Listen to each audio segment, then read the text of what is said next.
bienvenue sur Ose en parler, le podcast qui répond à toutes tes questions. Pour rester en bonne santé, quand tu veux avoir un bébé, parce que prévenir, c'est mieux que guérir. Salut Hélène, ça va? Salut Vincent. Alors, ça fait quelque temps maintenant que vous êtes installé avec ta copine, vous commencez à réfléchir. Oui, oui, c'était une des raisons pour lesquelles je voulais te voir aujourd'hui aussi, tu vois, mais oui, on commence à se poser la question de... Enfin, tu vois, c'est un projet d'avoir un enfant, quoi. Mais oui, en tout cas, on commence à en parler maintenant, dans ce bel appartement 3 pièces que tu connais. Donc du coup, maintenant que vous en parlez, vous êtes en train de vous préparer. C'est-à-dire?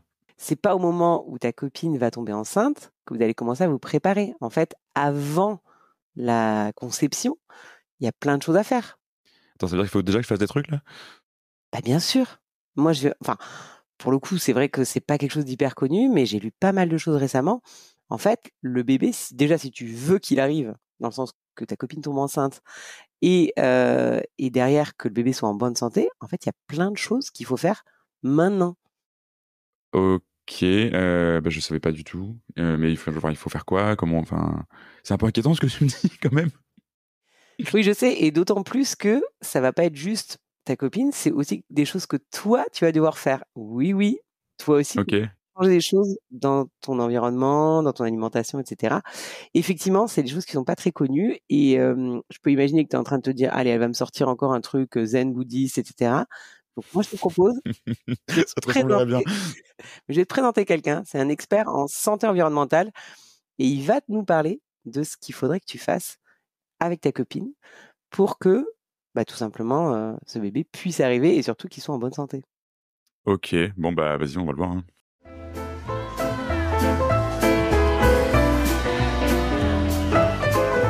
Bonjour Ragnar, merci d'être avec nous. Est-ce que tu peux te présenter en quelques mots? Oui, bonjour Hélène, bien sûr. Moi, je suis Ragnar Weissmann, je suis docteur en microbiologie et toxicologie, directeur scientifique d'Objectif Santé Environnementale. J'ai une expérience internationale et je sensibilise depuis plus que 20 ans maintenant à tout ce qui concerne les enjeux scientifiques de la santé environnementale. Et je m'intéresse particulièrement aujourd'hui aux situations de vulnérabilité.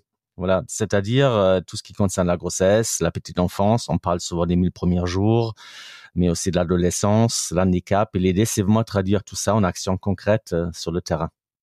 Écoute, enchanté Ragnar. Merci Hélène de me présenter Ragnar du coup.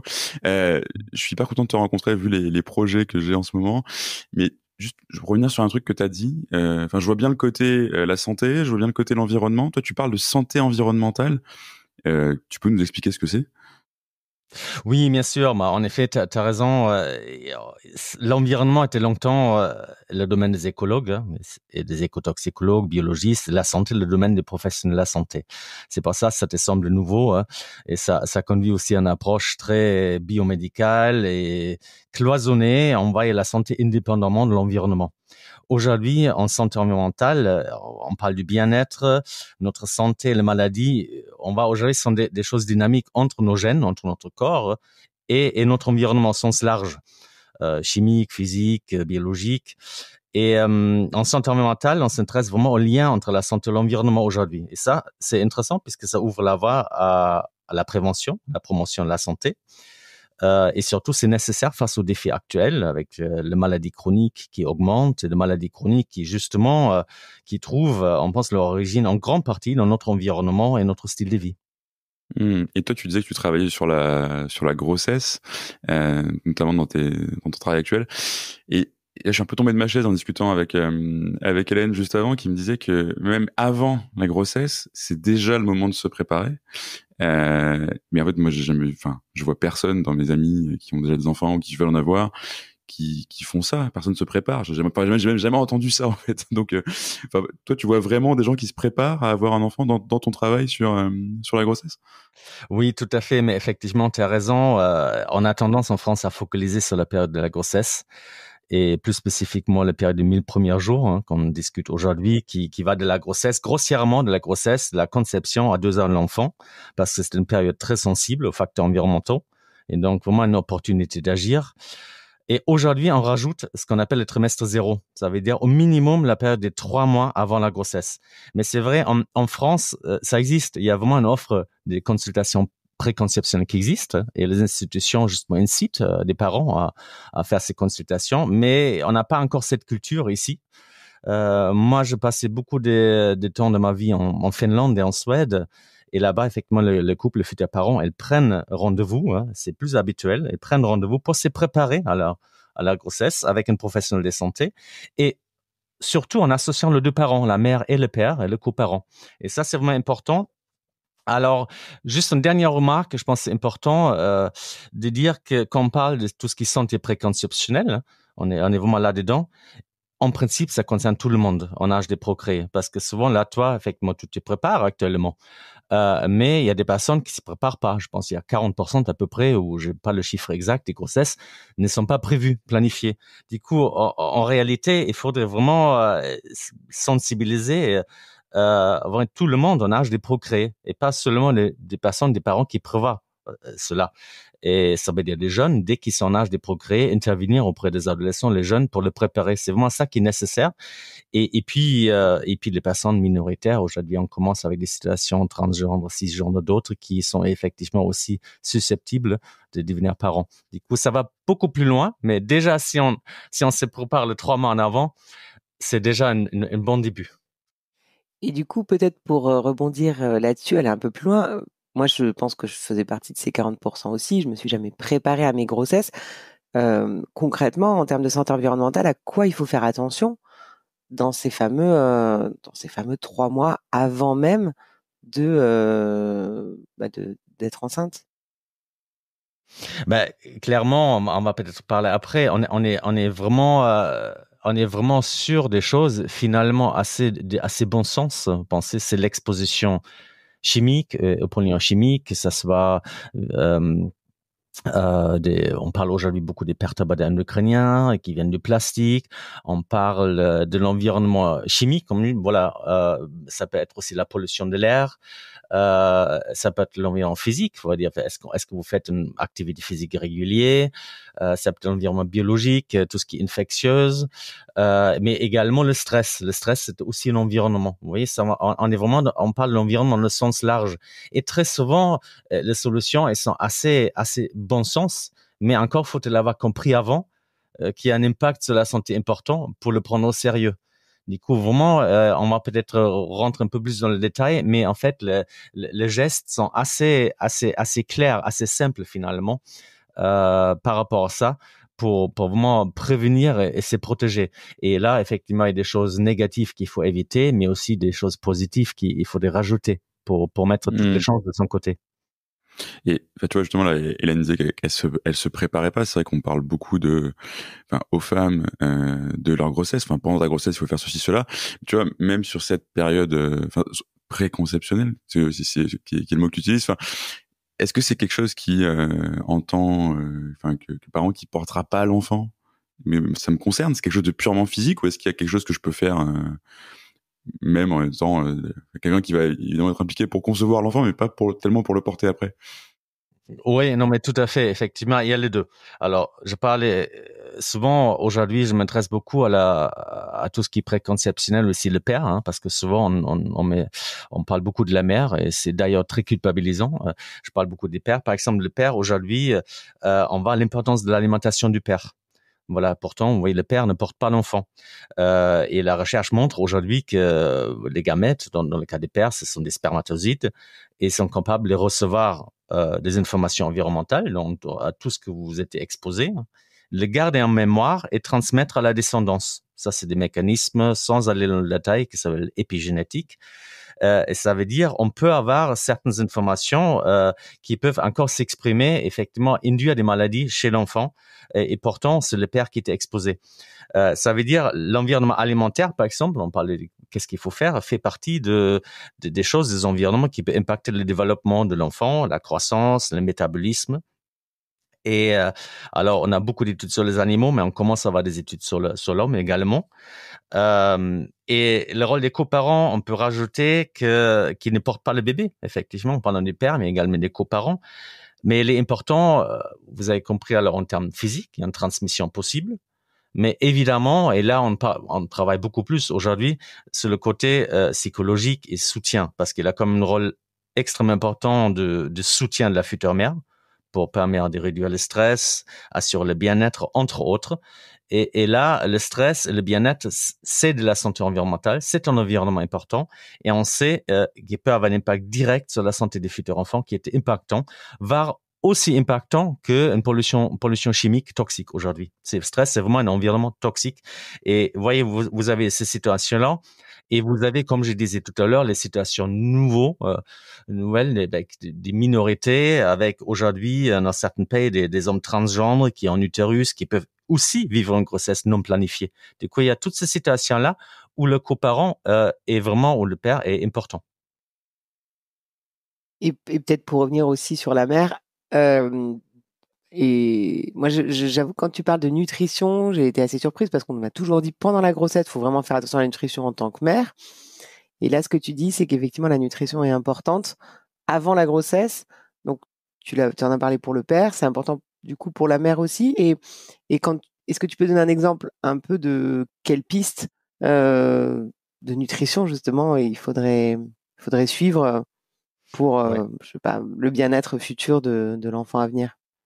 Alors déjà, là aussi, très clair, là on a quand même beaucoup d'études, c'est en termes des carences. Et là, normalement, si vous faites un entretien préconceptionnel, moi aussi voir est-ce que sur quoi il faut insister. Vous avez par exemple je me suis en étude qui était faite en Angleterre, une grande étude, le Diet and Nutrition Survey de 2018, je crois, mais c'est des choses qui ont été refaites plusieurs fois, qui ont montré qu'une grande partie des femmes en âge de procréation, et ils ont vraiment ils ne sont pas préparés en matière de nutrition pour le grossesse. Ça veut dire ils ont souvent des carences, des taux de fer et acide folique, par exemple, loin des recommandations officielles.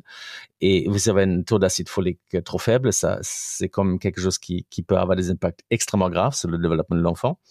Et on voit qu'effectivement, ça c'est quand même assez présent. Et surtout, après, associé souvent aujourd'hui à une alimentation riche en gras, sucré, ce qu'on appelle l'alimentation ultra transformée. Du coup, là, il y a vraiment des choses à faire et ça peut avoir un impact grave et ça peut avoir effectivement amener à une santé métabolique dégradée, à l'obésité. On a beaucoup ça en début de grossesse aujourd'hui. Et tout ça, ça peut avoir des conséquences sur le déroulement de la grossesse et sur la santé future de l'enfant. Du coup, vraiment, le fait de soigner son alimentation avant, on va aussi l'alimentation, là, on a aussi des études, et l'alimentation pour optimiser la fertilité. Là aussi, c'est quelque chose qui peut se jouer. Parce qu'il y en a de plus en plus des couples qui sont difficiles de les concevoir pour des raisons différentes. Et l'alimentation, un des environnements sur lesquels on peut jouer à ce niveau-là. Donc, c'est pas un mythe que ce qu'on mange peut influer sur le fait d'avoir ou pas des enfants. Et là, sur cette partie fertilité, est-ce que, là encore, tu aurais des exemples concrètement sur quel levier on peut jouer en termes d'alimentation?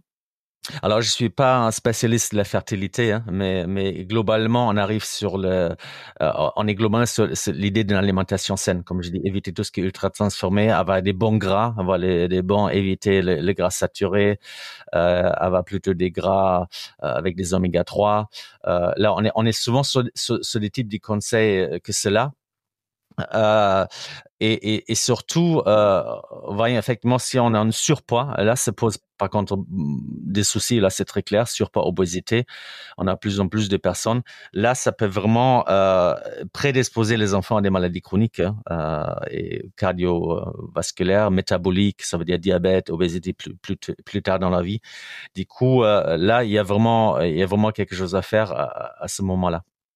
Du coup, je caricature, mais ça veut dire que si moi je décide de manger McDo tous les jours, pendant la période où on veut et on essaie d'avoir un enfant, c'est mon enfant qui sera obèse plus tard, quoi.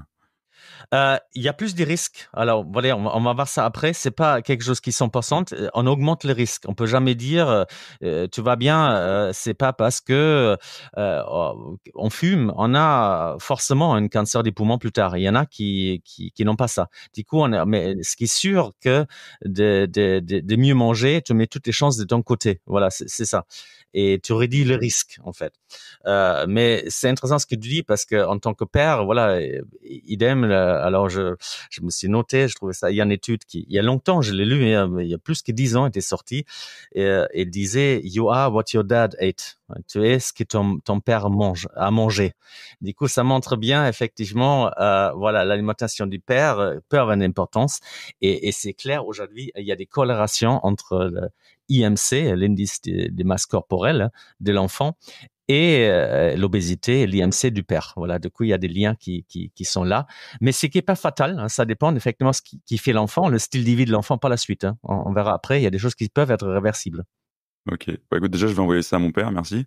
Et, et puis, enfin là, on parlait de la nutrition, mais avant, tu parlais aussi, enfin, d'exposition à des polluants, etc. Enfin, de toxicologie, si je comprends bien ton sujet. Et tu peux nous en dire plus là-dessus aussi. Enfin, parce que typiquement, j'ai pas l'impression de passer ma journée à mettre les mains dans l'amiante. Donc, comment est-ce on s'expose à ça? Enfin, c'est quoi les exemples que tu as là-dessus? Alors, l'exemple de toxicologie, ce qu'on peut dire aujourd'hui, on parle effectivement beaucoup c'est à la mode. Il y a un énormément de substances chimiques hein, quand on parle de toxicologie. Là, on va vraiment prendre la partie chimique parce que, comme je dis, le stress est aussi considéré comme un toxique. Hein. Ça va être tout ce qui est potentiellement négatif est considéré comme toxique pour le corps. Si on parle purement de la pollution chimique, effectivement, aujourd'hui, vous voyez bien en termes d'alimentaire, on parle des mercures. Par exemple, la recommandation, c'est de manger 2 fois des poissons par semaine, mais une seule fois des poissons gras. Pourquoi? Parce que le poisson gras, il le faut pour les oméga-3, pour le bon gras, pour le développement du cerveau. Le cerveau du futur enfant est particulièrement sensible, effectivement, à tout ce qui est facteurs environnementaux, en termes neurodéveloppemental aussi. Mais il faut quand même pas trop, puisque le poisson gras est prédateur. Ils vont être aussi plus contaminés par des mercures et des métaux lourds. Et là, ça peut avoir des graves. Là, on est sur une pollution chimique qui est connue, donc on a des recommandations claires. Et vous avez aujourd'hui ce qu'on appelle aussi des perturbateurs endocriniens. Ça veut dire en toxicologie, perturbateurs endocriniens comme le bisphénol A, le bisphénol comme le phtalate, entre autres, qui commencent à être connus, mais il y en a beaucoup.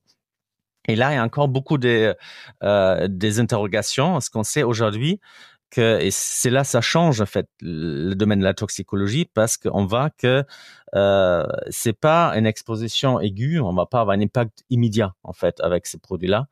Le phtalate, vous le trouvez dans tout ce qui est plastique, par exemple, c'est plastique alimentaire hein, ou emballage, c'est pas ça. On agit vraiment beaucoup sur le plastique, mais on le trouve. Le bisphénol, on le trouve également sur le plastique. C'est très souvent en lien avec des plastiques, hein, pas toujours. Et du coup, on trouve ça dans l'environnement qui nous entoure. Et ces produits-là, ils n'ont pas un impact immédiat. Hein. Ils ont un impact plutôt différé. C'est la toxicologie différée. Ça veut dire on est exposé.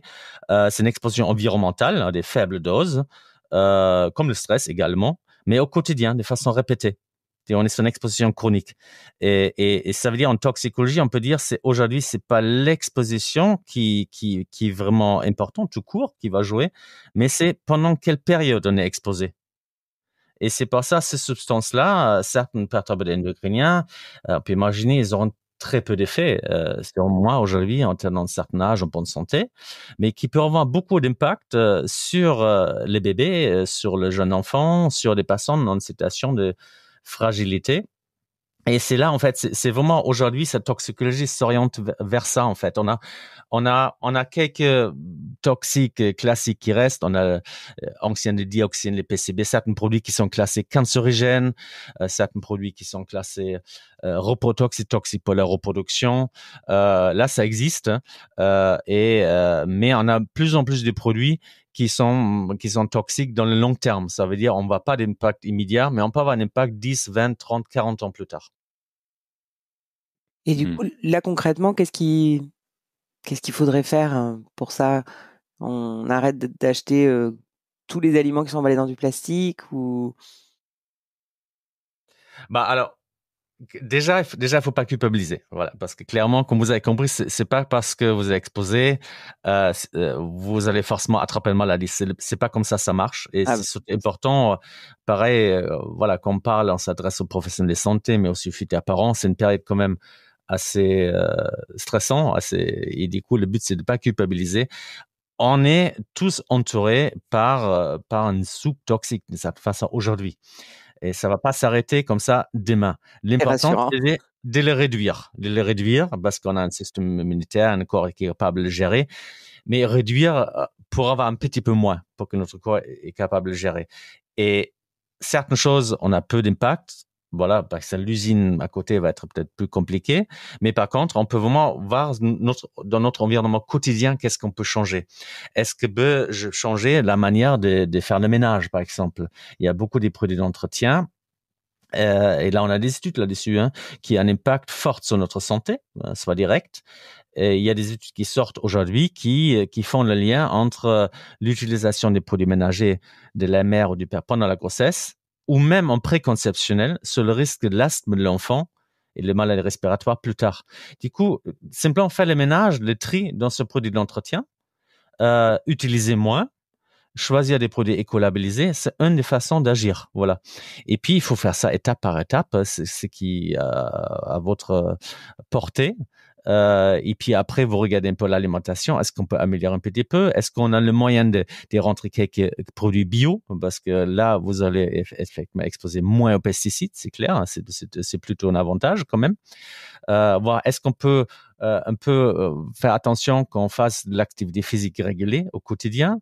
Est-ce que j'ai vraiment besoin de tous ces cosmétiques? Est-ce que je peux réduire, ou est-ce que je peux réduire au moins pendant la période d'essai des bébés, pendant cette période moins exposée, même si à un moment j'ai vraiment envie d'y reprendre, mais au moins pendant cette période-là, susceptible que je fasse plus attention que d'habitude.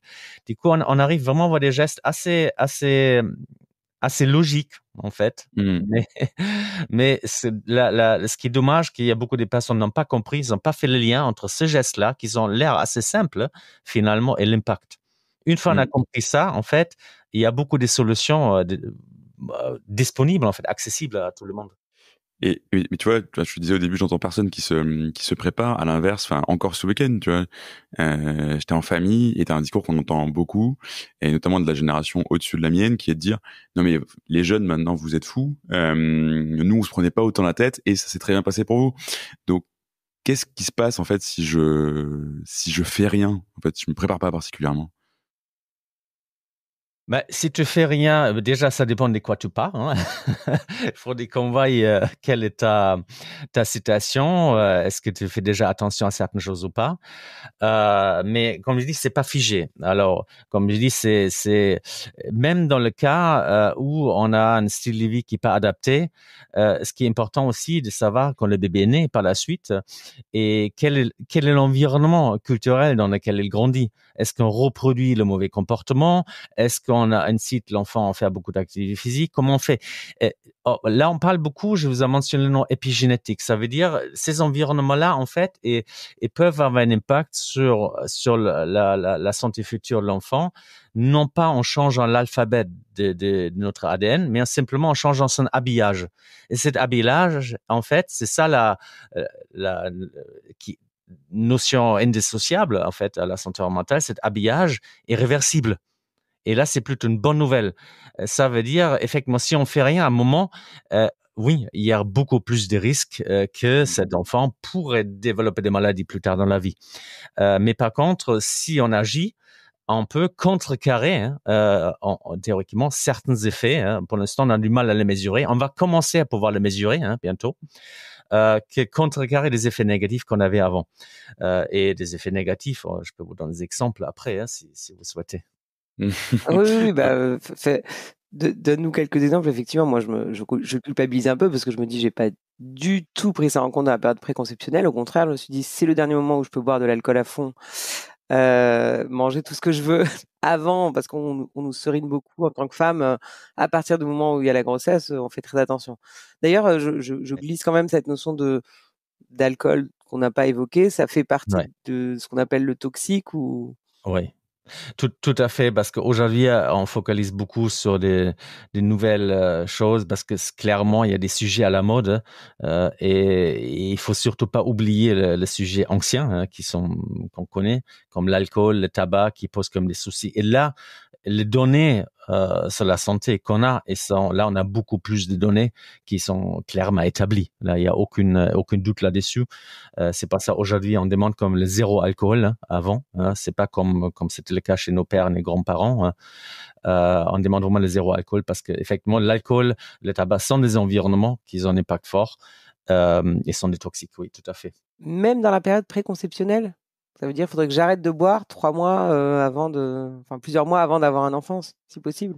Ben, disons, il faudrait réduire, oui, effectivement, il faudrait réduire au maximum. Hein, et heureusement, on est dans un environnement culturel qui permet cela plus facilement aujourd'hui. Hein, il y a moins de pression. Mais en tout cas, oui, effectivement, si on va toutes les chances de son côté, il faudrait penser à ça, de réduire au maximum déjà en amont. Ouais, ça c'est clair. Mais écoute, déjà merci pour tout ça parce que, tu vois, j'étais pas forcément convaincu en venant et là je comprends vraiment qu'il faut quand même y penser et se préparer. T'as parlé de beaucoup de choses, tu vois, on a parlé de toxicologie, on a parlé d'alimentation, on vient de parler d'alcool, on a parlé de stress, de psychologie, etc., etc. Là, moi, maintenant, c'est quoi le premier truc que je peux faire tout de suite pour commencer à me préparer? S'il y avait un truc que je devais commencer à faire maintenant. Alors déjà, de ne pas culpabiliser. C'est la première chose parce que on a quand même, et ça c'est important, on a comme aujourd'hui, c'est ça qui change avec nos parents, nos grands-parents. On a aujourd'hui ce qu'on appelle une éco-anxiété. Il y a beaucoup de personnes qui souhaitent même plus avoir des enfants, et ça devient parfois un peu, ouais, trop en fait. Il y a trop de choses, effectivement. Il y a des risques aujourd'hui, mais c'est important de le mettre dans un contexte. Voilà, qu'est-ce qu'on peut faire et qu'est-ce qu'on peut pas faire. Et moi, j'aborde ça de façon plutôt positive. Alors, la première chose, je te dirais de prendre un rendez-vous avec un professionnel de santé, un préconceptionnel. Pas tout seul, à deux. Ça veut dire les deux partenaires, parce que les deux sont concernés, pour faire un point sur votre état de santé. Et juste, c'est qui le professionnel de santé qu'il faut aller voir là-dessus? Parce que tu me dis ça, mais moi, je sais pas qui je dois aller voir. Je vais voir mon médecin habituel, il faut aller voir un spécialiste on peut déjà s'adresser à son médecin généraliste. Et puis après, l'idéal, c'est, vous avez le gynécologue également, et vous avez des sages-femmes, en fait, qui font ces entretiens, préconceptionnels. Et pour faire un état de santé actuel, et état de santé et vos habitudes, parce que vous pourrez avoir des pathologies préexistantes qui peuvent avoir un impact. Ça, c'est important. Une obésité, un diabète ou d'autres pathologies. On parle beaucoup aussi de tout ce qui est toxoplasmose, tout ce qui est problème. Ça, c'est plus connu. Et puis, il va aussi voir pour optimiser la fertilité, effectivement, parce qu'effectivement, il y a des patients qui arrivent, qui ont déjà essayé, ils n'arrivent pas. Du coup, là, c'est une première point. Une première étape pour faire le point.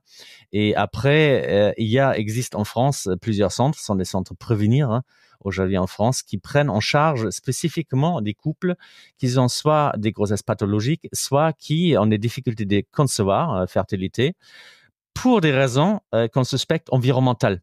Ça veut dire elles vont accompagner les parents pour voir quels sont les environnements chez eux autour de la cadre professionnel qui pourront avoir une influence là-dessus, pour voir comment on peut modifier ces environnements-là pour justement accompagner ces parents-là. Ça existe aussi et le professionnel peut vous adresser à ce centre-là pour l'accompagner. Du coup, là, c'est la première chose, vraiment, l'entretien.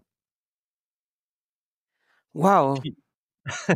Et puis après, après le professionnel de santé, parce que l'idée, c'est aussi de parler un peu d'eux dans ce podcast-là. Ils ont le rôle à jouer, parce qu'ils ont le rôle à jouer pour sensibiliser, pour soutenir et pour impliquer les deux parents. Ça veut dire le père, le coparent aussi, qui se sentent quand même souvent démunis, malgré la volonté de s'engager. Du coup, là, il y a vraiment un enjeu pour les impliquer, les inclure dans le parcours, dans la préparation des ateliers.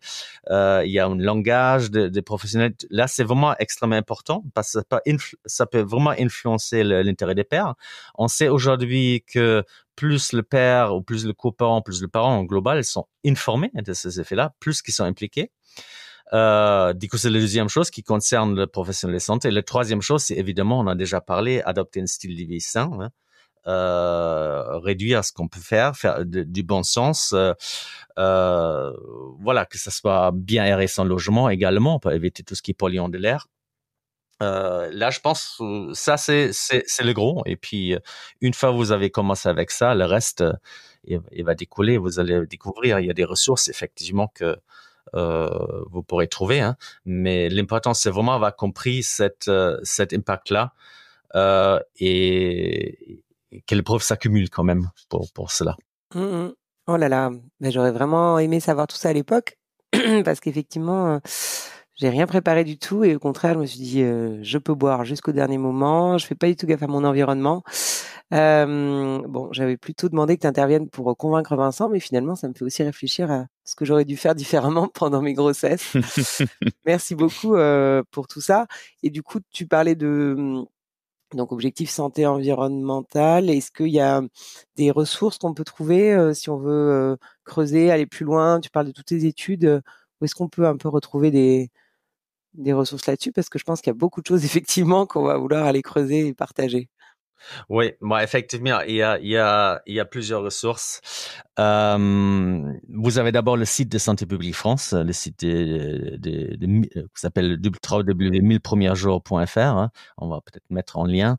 Et là, on parle vraiment des 1000 premiers jours. Les 1000 premiers jours, je sais pas si on l'a bien défini, c'est vraiment la période entre la conception, on rajoute la préconception aujourd'hui jusqu'à l'âge des 2-3 ans, qui est particulièrement vulnérable. Et effectivement, à partir de là, on peut partir sur le concept. En science, cette période-là, on parle tout ensemble, on appelle ça le DOAD.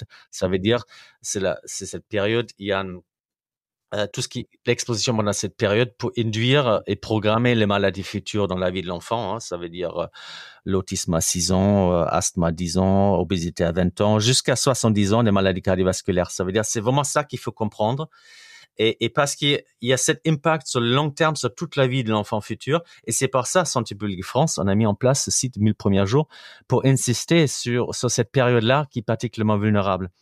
Après, vous avez notre site de l'association Objectif Santé Environnement. On développe pas mal d'outils. Vous avez des vidéos ludiques qui concernent différents gestes comme la peinture, les insecticides, le produit d'entretien, le cosmétique, justement en lien avec cette période-là. Vous avez une BD qui s'appelle La graine des bonheurs, hein, ce web-série. Vous avez les BD qu'on a développées justement ludiques qui parlent de ces choses-là également. Et vous avez également des plaquettes, des informations sur le perturbateur endocrinien. Et puis ensuite, vous avez le site de l'ARS, l'Agence régionale de santé Nouvelle-Aquitaine, qui est assez en avance sur ce sujet. Il y a beaucoup d'informations sur leur site, la stratégie de prévention et promotion de la santé environnementale autour de la petite enfance. Ça, on va mettre le lien effectivement parce que là, il y a beaucoup d'informations, de liens très très concrets pour le professionnel de santé, mais également pour notre professionnel et pour le parent. Super. Bah écoute, merci beaucoup Ragnar, merci beaucoup Hélène de m'avoir fait rencontrer Ragnar. Plein de choses à faire. Je retiens que d'une part ça se prépare et d'autre part faut pas culpabiliser. Donc c'était un plaisir. Merci Ragnar et à bientôt. Merci à vous.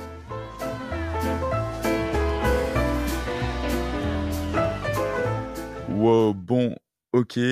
T'avais raison, il y a clairement des trucs à faire. Ce qui est cool, ce que je retiens aussi, c'est ce côté, c'est beaucoup de bon sens et ça sert à rien de se culpabiliser.